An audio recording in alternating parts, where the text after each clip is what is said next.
time, it dictates our lives. Time at work, time with our families, a countdown to next time. I absolutely 100% should not be here, and I know that. I've had so many doctors tell me there's no medical reason you should be alive. Jennifer Martin remembers the exact time she was diagnosed with severe Crohn's disease, the day after her 18th birthday. With Crohn's, her immune system is attacking her digestive system. If you get a canker sore in your mouth, it's basically that along your digestive tract. Her days are spent in constant pain, in and out of hospitals. Here's one of me outside, actually getting to touch the grass. This is at St. Mary's. 3 years ago, doctors removed a majority of her digestive tract. Food wouldn't pass through. She takes 30 pills a day and has to be connected to this, a TPN. Water, potassium, magnesium. It gives her nutrients. She can't work, so Medicaid pays for it. You hook this up, these get hooked up together, and then this is where I get my TPN from. This is my life every day.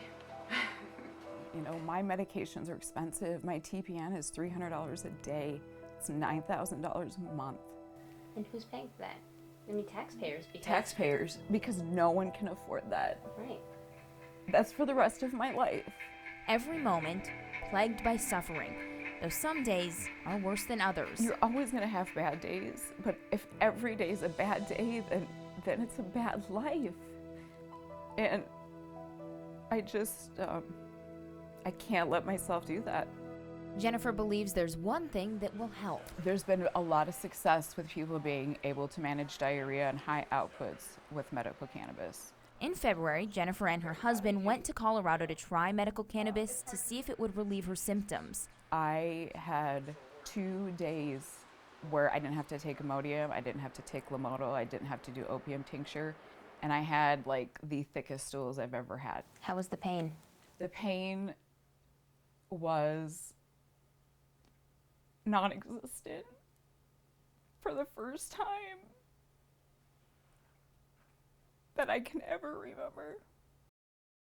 Jennifer and her husband decided to move, even though in 2014, lawmakers passed a limited version of marijuana legislation. Iowa's law allows you to carry cannabis oil, but only to treat epilepsy and if you get it from another state. I can't wait anymore. But Jennifer and Josh are not moving to Colorado. They've moved to Minnesota. I am so hopeful and excited for the possibility of what the future holds for me. Beginning July 1st, Jennifer will have access to medicinal cannabis in Minnesota. With boxes piled high, they've officially become residents of Minnesota. Because she has a specific chronic condition, she can take part in the state's medical cannabis program. We're over capacity right now. You're looking at a Minnesota state-supervised medical cannabis production facility. Local 5 was the only station from Iowa given access to the site. It's one of 2, and we saw exactly how the medicinal cannabis is grown, then transferred into medicine. For security reasons, this is all we can show you, the plants before they become medicine. We have a rolling continuous harvest. We've been at capacity for about 3 weeks now. This is the CEO of Minnesota Medical Solutions, Dr. Kyle Kingsley. He told me they are breaking barriers. We're trying to get away from the industry standard and become make it a pharmaceutical process. These leaves and plant material will not be available to patients and never be used for anyone to smoke. Only pills, liquids, and oils. They are perfectly formulated for specific symptoms. It's a very different approach than states like Colorado and California. They're not looking to get stoned, they're looking to get symptom relief.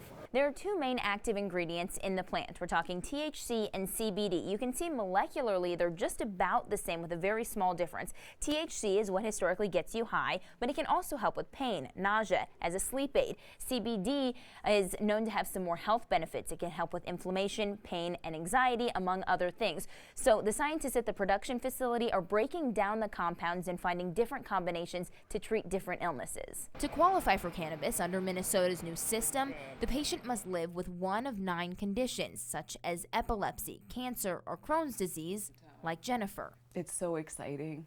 Oh, so exciting. Here's how it works. This Minnesota resident has a qualifying condition. His or her doctor must certify that condition, and starting June 1st, then that patient can register with the Minnesota Department of Health. Well, the Department of Health approves the patient and adds them to the registry.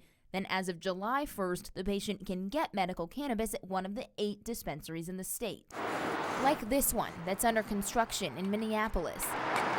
It's easier to get addictive painkillers at a pharmacy now than it will be to get medical marijuana in Minnesota. We're gonna get there. It's gonna help, and I can get some semblance of a life back, not just an existence. A life she says she couldn't get in Iowa. However, there is some movement of change at the Capitol.